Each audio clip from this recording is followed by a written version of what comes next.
The mayor isn't tall. Those mics are going to block her. What are you going to do?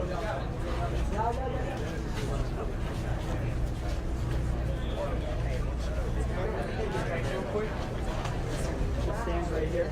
Governor. Can you see this sign? I'm trying to get the light. Oh, yeah.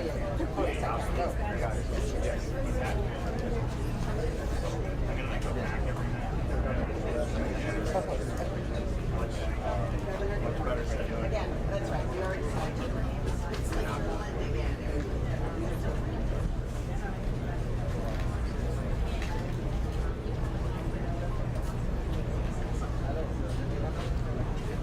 Okay, we're going to get started. We're going to introduce each speaker. We're going to have English followed by Spanish. Hold all questions to the end. To start off, we have the Governor, DeSantis. Good afternoon. I've been able to meet with a lot of our first responders. Was able to go over with the fire chief and look at some of the work that's been done, as we've done in many days. And I know a lot of people are looking at that with bated breath, as we all have been for many, many days. And people ask, what, is there hope or what's going to happen? And the way I look at it as an old Navy guy is, when somebody's missing in action in the military, you're missing until you're found, and we don't stop the search. And so I think that that's what's happening. Those first responders are breaking their back, trying to find anybody they can, and they are going to continue to do that. And they've been very selfless. They put themselves at risk to do it. And I thought about that, and then having met this morning with many families who've this has turned upside down the worlds of a lot of really great people, not only in this state but beyond. And to hear the stories of the folks who are in the towers who either passed away or are missing, the amount of, I think, sympathy that's been pouring in is emblematic of some of the lives that many of these people had been leading. They have touched people all across this world, not just here in southern Florida, and not just throughout the whole state of Florida. And it's been very heartbreaking and very touching, because there's a lot of folks who've have been experiencing some unbelievable pain, and the folks that have either passed away or who are missing are almost invariably incredibly special people who've made a huge impact on not only this community, but community all across the country and all across the world. And so when those guys are out there breaking their back on that pile, when they're digging tunnels and putting themselves in harm's way to try to find a void, to try to find an area where they could potentially rescue people, they have that mission, and they're doing it, and they're not shirking from it, because they understand that in every one of those condominium buildings were people whose our different families' world revolves around them, grandmothers, grandkids, brothers and sisters. And I just thank them for all their efforts, and I thank them for leaving no stone unturned.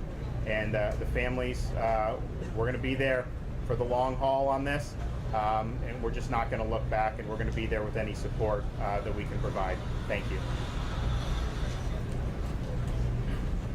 Thank you, Governor. We're going to have Lieutenant Governor Jeanette Nunez speak in Spanish. Good afternoon. I'll reiterate what the governor said in Spanish.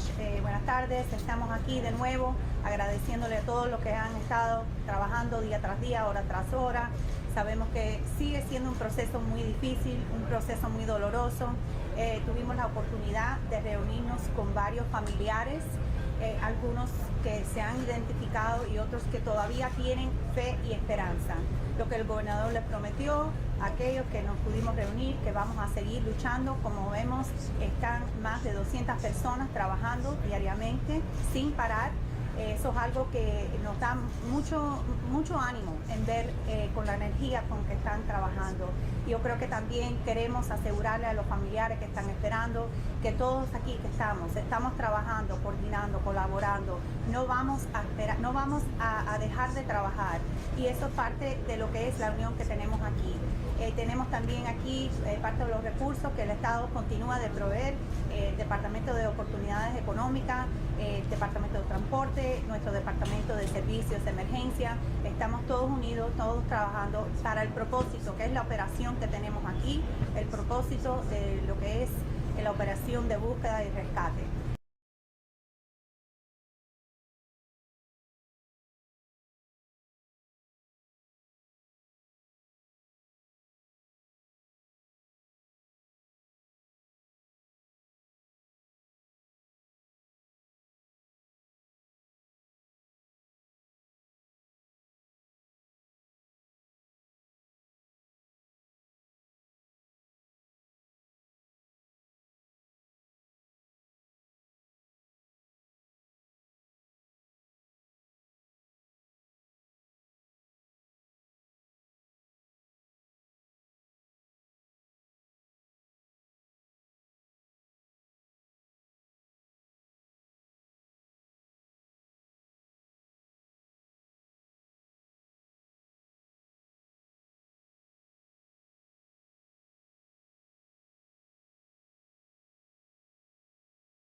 Our first responders. We've had his support since he called me day one in the morning, and this is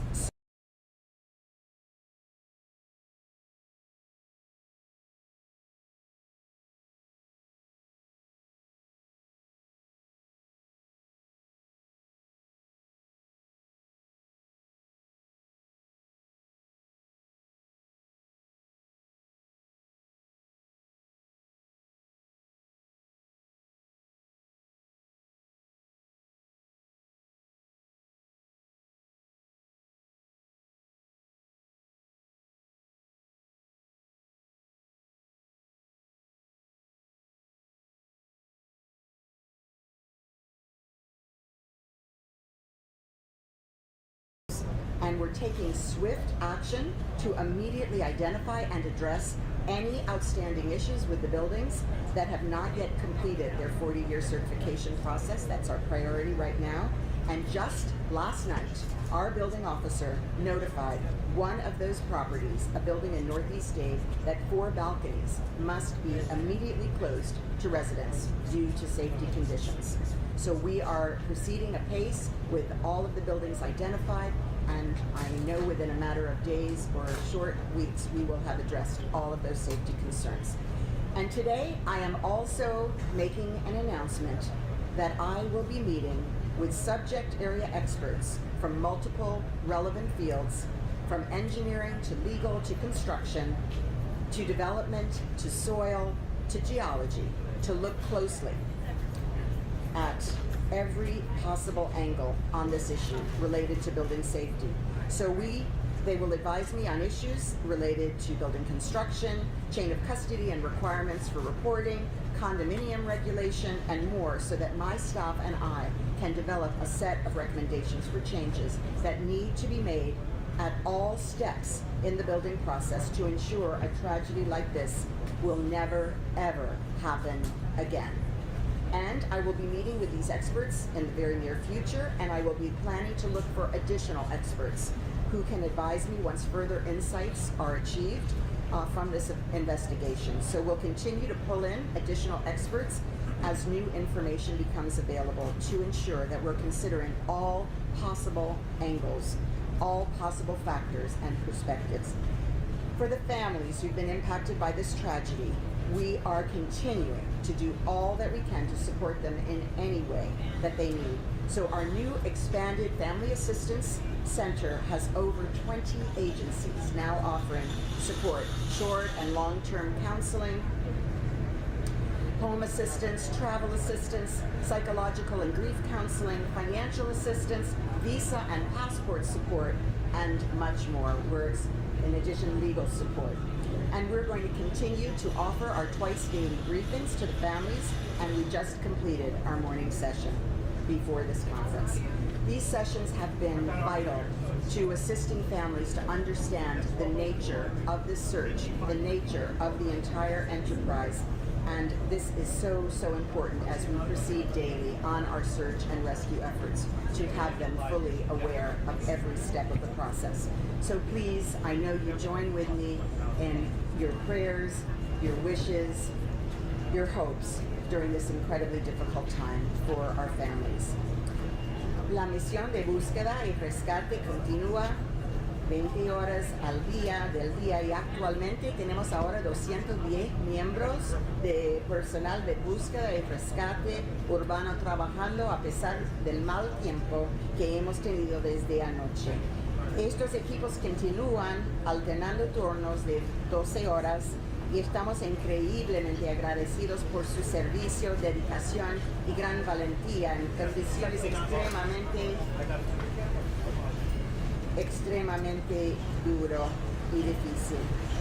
También agradecemos el apoyo que han ofrecido otros equipos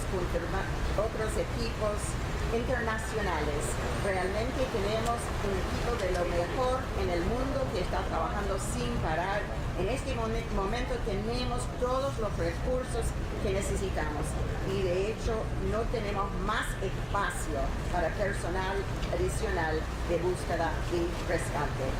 Desde nuestra última conferencia de prensa no se han confirmado nuevas víctimas, pero ya hemos podido notificar a cada una de las 11 familias y todos los nombres se han hecho públicos. Hoy también estamos agradecidos de saber que el presidente Biden visitará a Surfside el jueves para pasar tiempo con las familias afectadas y los socorristas. Estamos profundamente agradecidos por su apoyo desde el primer día y para las familias y toda nuestra comunidad de Miami-Dade. Este es un recordatorio importante de que nuestro condado, nuestro estado y nuestra nación están dando todo lo que tenemos para buscar a las víctimas de esta tragedia y apoyar a las familias en este momento tan devastador. A medida que continúa de búsqueda y el rescate, también estamos trabajando para investigar esta tragedia y tomar acciones urgentes para garantizar la seguridad de todos y cada uno de los residentes de Miami-Dade. He estado en contacto con la fiscal estatal Kathy Fernández Rundle y también apoyo y estamos colaborando con la investigación de gran jurado. Como mencioné ayer, nuestra auditoría de edificios también continúa para que todos los edificios mayores de 40 años reciban su recertificación. Anoche ordenamos el cierre de 4 balcones de un edificio en el noreste del condado debido a problemas de seguridad. Hoy también estoy anunciando que el condado de Miami-Dade convocará a expertos en diferentes campos para evaluar la seguridad de los edificios y recomendar cambios que deben realizar para que esto nunca vuelva a suceder. Para las familias que se han visto afectados por esta tragedia, seguimos haciendo todo lo posible para apoyarlas en todo lo que necesitan con un nuevo centro de asistencia familiar más grande. Seguimos ofreciendo sesiones informativos 2 veces al día a las familias que se han ayudado a comprender dónde nos encontramos en nuestra operación y qué estamos haciendo a diario. Por favor, mantengan a las familias en sus oraciones y los socorristas durante este momento difícil, increíblemente difícil para todos nosotros. Gracias y que Dios te bendiga. Thank you, Madam Mayor. Let me introduce the Deputy Incident Commander, Charles Cirillo.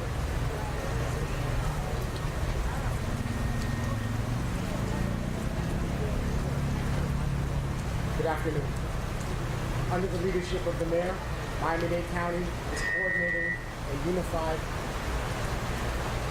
unified search, rescue, and assistance efforts consisting of multiple county departments such as Miami-Dade Fire Rescue, Miami-Dade Police Department, Water and Sewer, Durham, ISD, County Attorney's Office, and much others. In addition to our federal, state, local, international, and not-for-profit organizations. This has led to a seamless integration of these resources throughout the event. We continue to prosper and utilize these agencies, up to 60 at this time, and over 800 responders who are supporting this effort, integrating into our unified response and ensuring a successful search and rescue effort. Thank you.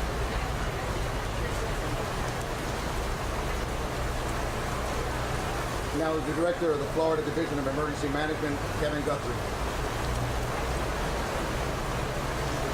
Good morning, everyone. As far as state resources to update, well, first of all, because of the weather, we have a new tent system, which I'm sure you guys will appreciate. In addition to that, we have over 440 state employees involved in on-site response efforts. Those 440 do include the state emergency response team led mutual aid search and rescue teams. We continue to provide assistance through items such as the laundry trailer, as restroom trailers, shower trailers, jackhammers, buckets, air compressors, and many, many more. The Florida Division of Emergency Management Logistics Team will continue to support all resource requests. As of this morning, we have 29 individuals who have registered with FEMA's Individual Assistance Program. Currently, there are 22 organizations that are assisting. I want to go ahead and let you know that FEMA has advised me through the administrator that Virginia Task Force 1, Virginia Task Force 2, and Ohio Task Force 1 are on standby awaiting any type of resource request that we may need. Again, I think it's appropriate to reiterate Mayor Cava's point that we have all the resources we need. We do not need anyone to self-deploy and help us. We have plenty of resources in reserve, ready to respond. The Florida Department of Transportation, as you've seen the dump trucks this morning, have started to assist with moving debris to an alternate site, and they will continue to do so. The Florida Department of Management Services continues to search for a warehouse for resource donations. The Florida Department of Children and Families is coordinating with Miami-Dade County to distribute gift cards for displaced individuals. Additionally, as a reminder, the Florida Department of Highway Safety and Motor Vehicles has deployed 2 of their mobile units here for no fee, cost fee free, driver's license and identification cards, vehicle registrations, and titles to the impacted individuals. But I need to remind you that those hours on those mobile units are from 11 a.m. to 5 p.m. at the Family Assistance Center. Florida Department of Highway Safety and Motor Vehicles is also coordinating with the Red Cross to identify any impacted individuals needing additional assistance. We know that this is a difficult time for families and first responders involved in the rescue and recovery efforts.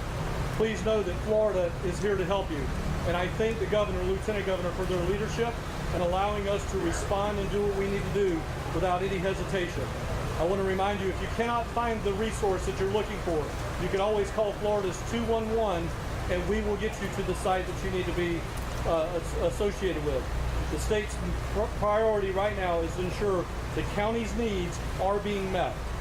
FDN personnel will continue to remain on the ground to assist with all response efforts until they're no longer needed. Thank you. Thank you, Director. And now for the Department of Economic Opportunity, Secretary Dane Eagle. Good afternoon, everyone. As you all know, the governor has been making sure that state resources are available where needed. I was boots on the ground with him on Thursday, day one, to assess the situation. And since then, the Department of Economic Opportunity sent 2 mobile units down here over the weekend. Now, this once bustling community has shut down, not only to mourn, but to make way for the first responders so that they can do what they need to service this community and, of course, continue the search and rescue mission. Now, we've spoken with dozens of businesses who are putting their needs aside and servicing these first responders, whether it be through food, we've talked to cafes, or small barbershops who are offering free haircuts. Now, while they're doing that, they're not having their usual business. So there is a need there that needs to be met. We are trying to assess that need, and we need the media's assistance in doing so. You can send local businesses and the businesses in the area to floridadisaster.biz, floridadisaster.biz. Now, the state is also requesting the assistance of the Small Business Administration. At the federal level, we've been in communication with them. We hope to draw down some additional funds. But those surveys that these businesses can assess and do online will help us to bring down those funds as we continue to help those who are suffering, not only the families, but the local businesses who are serving our first responders. Thank you to the governor, the local community, and the federal government for stepping up to assess this need. Thank you, Mr. Secretary. And now the Surfside Mayor, Charles Burkett. Good morning. I would just like to add a few things, talk about I walked the site this morning and tell you what I saw. We had overnight, there were issues with some debris falling off the building. The west side of the pile had to be cordoned off a little bit because it was becoming excessively dangerous to work there. What has happened is, I understand the work still continues from the sides and underneath, but that area was cordoned off until they can sort of get their arms around the debris that's falling down. The second thing is that they've made very good progress on the east end. It's apparent that they've got the pile down to the point where you can see into the parking lot. So there is great progress. Lastly, with respect to the site, there is an overwhelming amount, there are an overwhelming amount of workers, rescue workers on the site working and with cranes and taking off debris, and the work continues. I attended the family meeting this morning. It was informative. The Israelis had announced that they were going to be bringing in additional workers, which made the families, rescue workers, which made the families. Obviously, I could tell that there was more relief in the room. There was frustration. There was a little anger. There were questions about why the work has to stop when there's rain, thunderstorms, and lightning. The police chief or the fire chief addressed that issue and said that he would talk to the higher ups about whether or not that worked, because it was an interesting comment, because the speaker said that they're already risking their lives anyway. They're working under a building that could fall down. Why do we have to stop for lightning? It was an interesting question, and the chief said he would get back to them. One of the other questions by the family members was, how long can people survive under the rubble? Which was an excellent question, and there didn't seem to be a good answer to that. I had several days ago sent Mayor Cava a copy of an article that I was sent, which dealt exactly with that point. And I thought it was very important to let the family members know, so I stood up and I talked about what I knew from the article.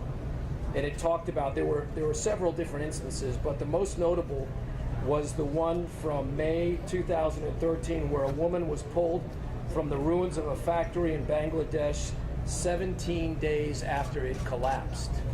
So I think, as the governor said earlier, nobody, and the lieutenant governor, nobody's giving up hope here. Nobody's stopping. The work goes on, full force. We're dedicated to get everyone out of that pile of rubble and reunite them with their families. We have all the resources we want. I've been saying this since the beginning. We don't have a resource problem. We have a luck problem. And as you know, we just got dumped on by some rain, but thankfully it looks like that's clearing. But the work will go on. We will continue to work at 100%. Thank you. Thank you, Mayor. And for the Board of County Commissioner Chairman, Honorable Jose Diaz. Thank you, Elvis. As you all know, the mayor, governor, lieutenant governor, and all that are involved already said the particulars. I simply want to say thank you to all of you for doing your reports in a very humane and proper way, and doing it in a way that it was full of information for people, which is important. I want to thank you from all of us, from my colleagues and I. That is very important. The world is looking, and your news and what you're putting out is what's going on. And I'm very proud that I've been to a lot of unfortunate disasters, and sometimes you really can't watch the news because the way it's presented. And I will tell you that I'm very proud of all of you and the work you've done. As I am proud of the first responders, as all have stated, and one of them that we haven't mentioned too much, group that is the police. I really want to thank them for the work that Dade County Police and all the police agencies that stepped it up from the cities are doing, and every level, the chief, the director that is here, and everybody else. So I want to thank them and all the other departments. Quiero darle las gracias específicamente a la prensa por hacer el trabajo que ha hecho. Ha hecho un trabajo excelente. El mundo entero está mirando. Y cuando están mirando, están viendo la realidad de las circunstancias, porque la noticia es exacta lo que está saliendo. Y para nosotros eso es muy importante. Para mis colegas y yo y todos los que estamos acá es muy importante. Solo quiero agradecer a toda la prensa por todo el trabajo que está haciendo, que estas no son las mejores condiciones para hacerlo, pero gracias por lo que han hecho. También a los bomberos que no paran, sabemos que le damos gracias constantemente, pero hay un grupo de personas que no se les da las gracias adecuadamente, y eso es el Departamento de Policía de Miami-Dade County y los demás departamentos que han participado. Tengo que darle las gracias por su profesionalismo, en la forma que obran y todo el trabajo que están haciendo. Así que por parte de mis colegas y yo y todos, muchísimas gracias a todos. Thank you, Mr. Chairman. Miami-Dade Fire Rescue Chief Alan Comiskey.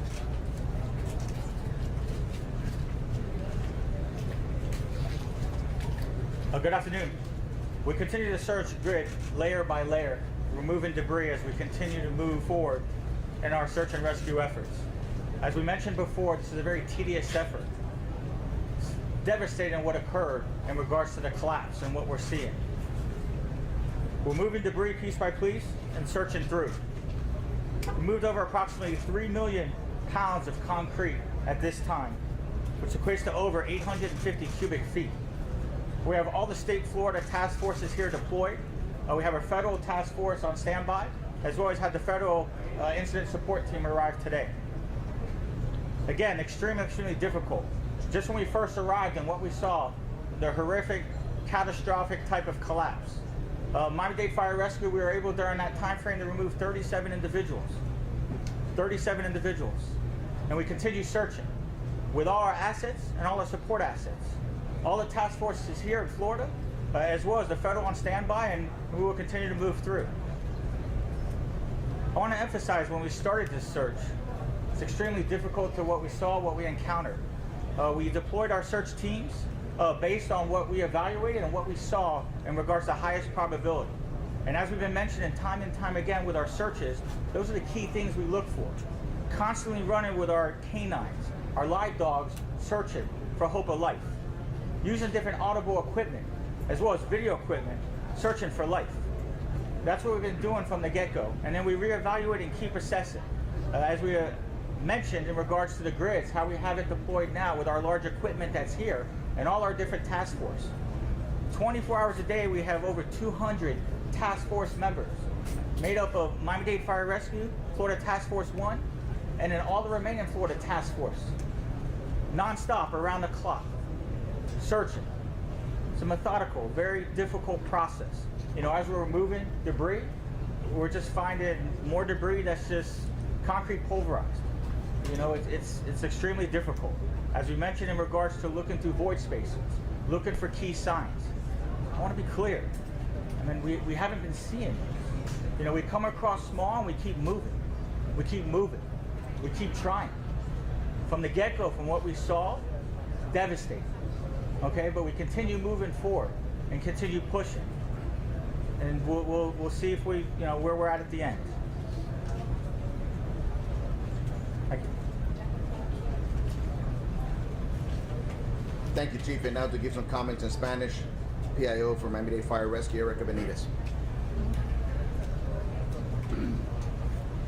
Muy buenas tardes. Así como hemos dicho, continuamos esta gran misión y muy difícil misión de búsqueda y rescate. Nuestros equipos, aproximadamente 300 miembros o rescatistas han estado trabajando noche y día sin parar, sin descanso en esta gran labor, la cual se ha complicado de varias maneras, pero continuamos trabajando arduamente para encontrar resultados.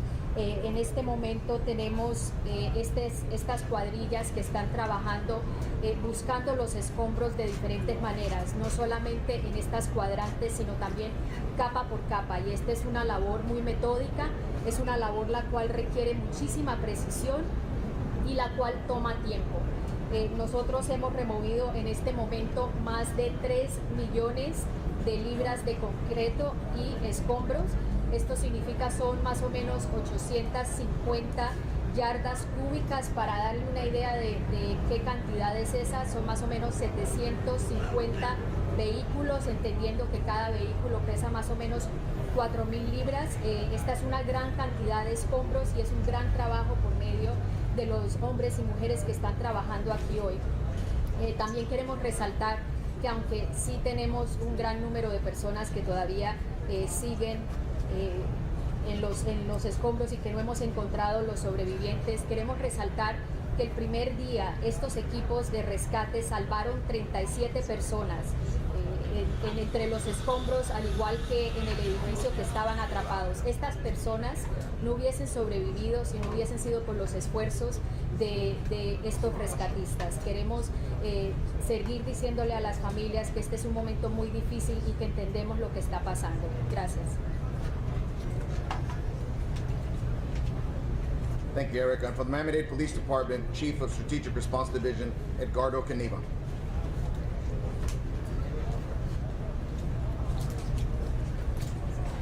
Hello, everyone. We have a small update on our traffic plan, just a minute change. Our new plan has been communicated with our public safety partners and our city officials, and is also posted on social media. So new closures today is going to be Collins Avenue from 8-1 Street to 9-1 Street, and from Harding from 8-1 Street to 9-6 Street. We do have checkpoints at Abbott and 9-6 Street and at Harding and 9-6 Street. And let me reemphasize again that residents specifically within the 33154 zip code, and also employees, business owners, employees of hotels, customers will be allowed access. please bear with us. We understand the challenges, and be patient, and we'll get this resolved as soon as we can. Eventually, we're still reevaluating on a daily basis, and our ultimate goal at some point will be to open Harding Avenue. En español. Buenas. Tenemos un cambio pequeño en el plan de tráfico de la policía de Miami-Dade. Ya les informamos a los departamentos de policía que están trabajando con nosotros y el plan ya está puesto en social media. Lo que tenemos en este momento cerrado es Collins Avenue de la 81 calle hasta la 91 calle y Harding de la 81 calle a la 96 calles. Tenemos puntos de reviso en Abbott y la 96 y también en Harding y la 96 calles. Quiero empezar otra vez que los residentes y también los empleados de los negocios, los dueños de los negocios y empleados de los hoteles van a tener acceso a entrar del área. Y también estamos evaluando a ver cuándo podemos abrir Harding y pues, a algún momento les vamos a ver. Ahora por este momento no podemos hacer nada, pero esperamos que muy pronto en el futuro lo podamos abrir. Muchas gracias. Thank you, Chief. And for the American Red Cross, Ryan Logan. Good afternoon. So the Red Cross continues to coordinate with our community and local partners as well as our government agencies to provide support to this community. Currently, we have over 125 volunteers and staff on the ground providing highly trained and highly skilled support. In addition, while our main priority is really focusing on the entire community, one of our main focuses at this current moment is to provide assistance to those survivors directly impacted from the Champlain South Tower. We are asking for individuals from that tower, if they have not done so already, to meet with the Red Cross at the Family Assistance Center that the mayor mentioned earlier, as well as if there are any survivors that are staying with loved ones or friends or family outside of the area. We ask that they contact the local Red Cross wherever they are, who will put them in contact with us here on the ground so that we can make sure that we can assess and ensure that they have what they need for this immediate phase of their recovery. As I mentioned earlier in the week, I want to just reiterate, we know how this affects the emotions of folks both here locally and afar. And so as a result, we are working with our local community partners to offer some free emotional and psychological resiliency training. We hoped with over the next 3 to 4 days to actually have the locations of where we will be providing those free courses to the community. So it'll be a great opportunity for folks just to assess themselves, but also learn how to recognize the signs of trauma or the impacts in their own family, as well as how to speak to their children about things like this. So I would just encourage you guys to be on the lookout for that information as we get the actual dates and locations arranged for that. Thanks. Thank you, Mr. Logan. We're going to go into questions and answers now, and we appreciate your cooperation so far in all these press conferences. So wait until you're being selected. Please address the person who you're going to question, so that way that person can come forward. And immediately following the questions and answers, we're going to go to the Creole translation. Family? Madam Mayor.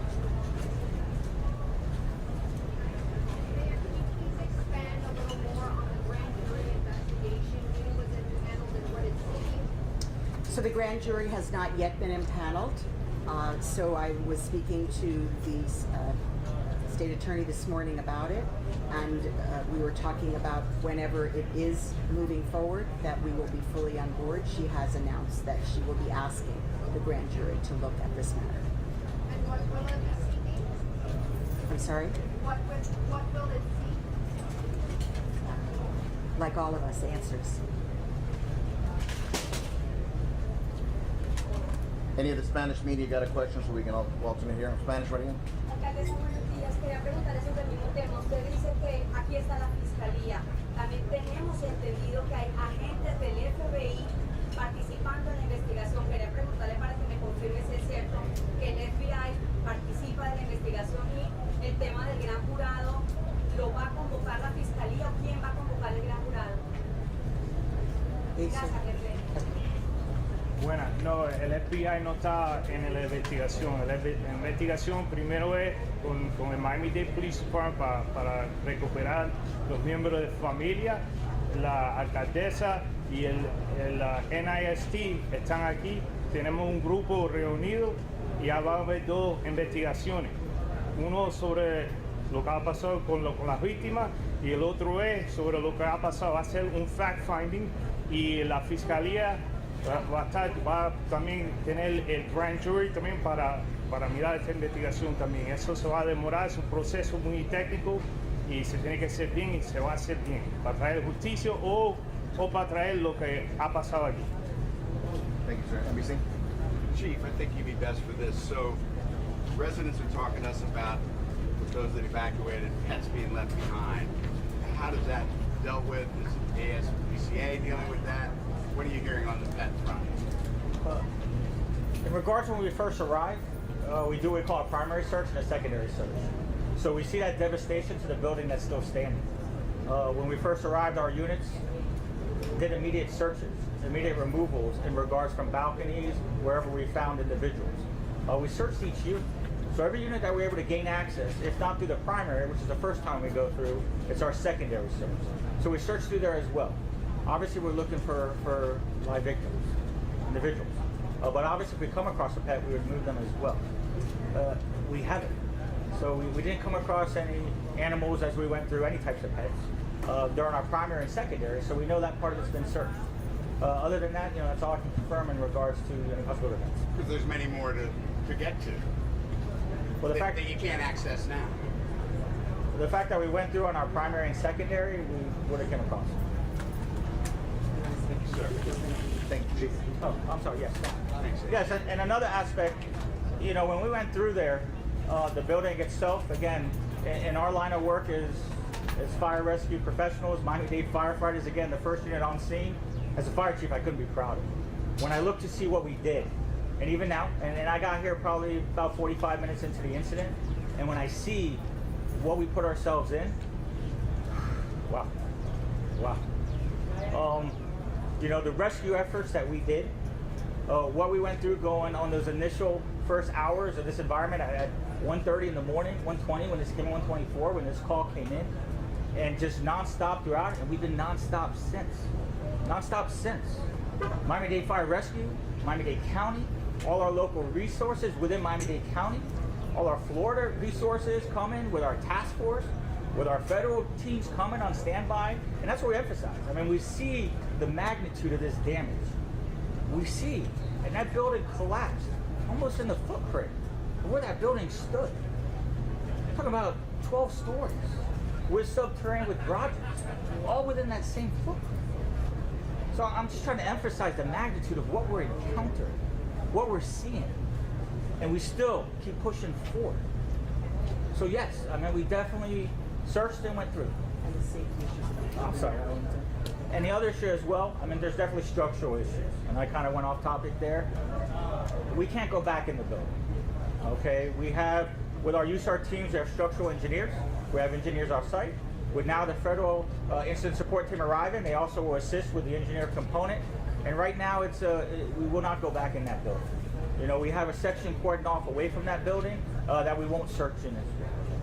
Okay, so there's definitely concerns on all aspects, and we keep them. Thank you, Chief. Followed by the AP. Governor.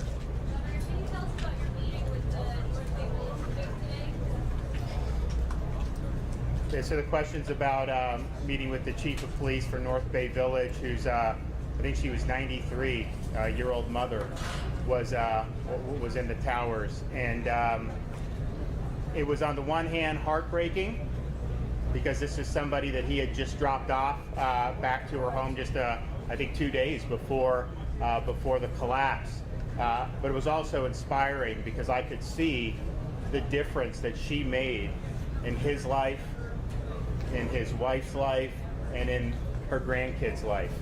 And I think that the life that she led, and for all these years, and obviously, no one's given up hope, but you see that those types of stories replicated throughout. with these families. And none of these tragedies are ever easy. It's very difficult to see somebody who's just asleep in their bed, and then you get news that their building just collapsed, and then you're waiting to see what is the resolution? Can they be saved? Can they be identified? And many of these families obviously are waiting. These guys are working their tails off, and as the fire chief said, it is a very difficult scene, and they are leaving no stone unturned, and they're going to continue to do that. But it's been a very, very difficult time, and I think the grief has been, in some respects, unique, just given the scale of the tragedy. But man, I was inspired just talking with him, and you could tell what he's been able to do, what his kids have been able to do. Very successful family, and it all traced back to that matriarch. And God bless her, and God bless that family. Associated Press.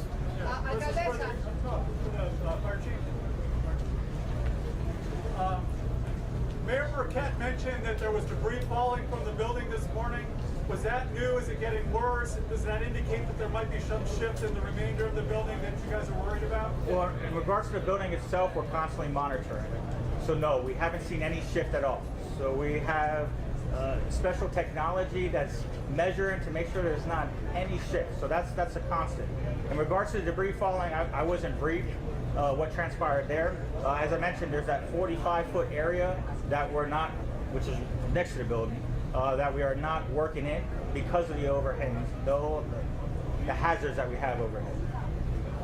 Sir, the group of the Spanish over here. Mexico that they have not recovered. Ma'am, Spanish over here. It's for the mayor. Spanish. Señora. Yes, the group of Mexico that they are called the couples that they are specialized in these situations are here and voluntarily willing to Yes. help in a situation like this. And we are accepting their help. Thank you so much. Yes? Yes, thank you so much. They've been in communication, Alan, the Choco Street. Entonces, ¿con quién se tienen que comunicar? Okay, excuse me, just to clarify, as was said here before, we have so many groups on standby, and that is part of their, that's what we're seeking from them. We are circulating, we're rotating groups in. There are 210 people on the mound. We can't put anybody else on the mound, so we're circulating in, and they are part of our backup team. Thank you. Sí, que estamos con recursos suficientes para todo lo que necesitamos y los que están aquí esperando para ayudarnos en el momento que necesitamos, y este grupo es una parte de ellos. Thank you, ma'am. Channel 4. We've been told that 2,000 buildings are overdue for the 40-year recertification here in the county. Have you heard that? No, ma'am, I do not have that number. Could you give us an update on the audit so far? We reported it out this morning. It was in the order of 40-something that were due. They've all been under review. We produced a list of those that we find that need to have their issues addressed. They mostly they're electrical issues, not structural. And as you heard earlier, we have directed a unit with 4 balconies to evacuate those areas. And Mayor, how many buildings are part of that The audit? last 2 questions are going to be the gentleman in the black and the lady over here. For the governor or the mayor, if you guys can talk about whether or not there's an accurate number of how many foreign nationals were in the building and how many were among the unaccounted or confirmed victims. Also, how many foreign nationals may have been given visas and what kind of help those families are getting. Well, I'll answer first to say that obviously we have a fluid list of those who are still unaccounted for, and they definitely include foreign nationals. It is a fluid list, so we can't say it's a final list, and we've been in touch with the consulates for the various countries represented, and we are working with the State Department as well. Sí, estamos aquí con varias personas extranjeras en los edificios desde la información que hemos recibido, pero los números son fluidos y estamos hablando con los consulados y dando toda la ayuda también del Estado, Departamento del Estado, para ayudar a estas familias. Pero no tenemos números final. Thank you. The last question right here before we go to Creole. Channel 10.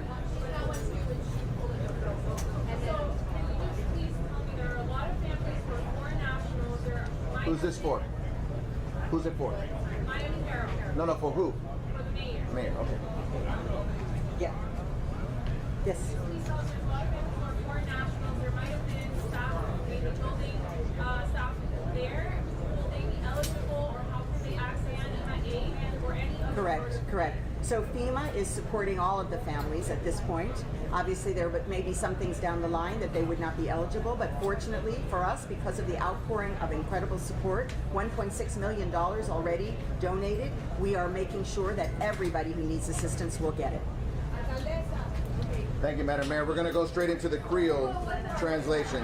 We're going to go into the Creole translation now. No, we've been instructed to go straight into the Creole now. Leonel Leverot for the Bonsoir tout le monde. Recherche a continué, Jean que ça te prévoit avant, et tout le monde a continué à faire recherche. Depuis que nous avons fait la dernière conférence de presse là, pas aucun cas de décès à signaler. Magistrat va signaler reconnaissance parce que le président Biden a visité d'ici jeudi par an avec premier secours. Et il promet tout pour y contribuer et collaborer avec le travail grand jury qui va le faire très bientôt, de sorte qu'il est capable de travailler sur ça qui a rapport avec ça qui s'est passé.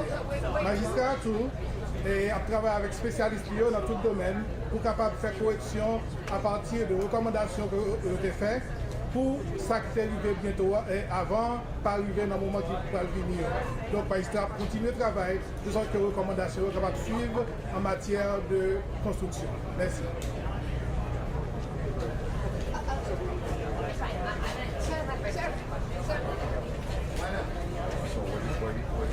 Say, I'm just standing here, see what I mean? If you're here in front of it, just the lights need to be moved over just a little bit. That way I can be closer. Yeah, for example. Yeah, that's all. Just needs to be moved. Electricity and water is so much fun. Make things a little bit more exciting, right? So like right here, what do you think? Yeah, I think that's perfect. Perfect. That's it. That's all I needed. That's all I needed. And if they move it when I come back? No, they won't. Okay. If they do, I'll make sure I'll take care of it. Yeah, I knew it. I was like,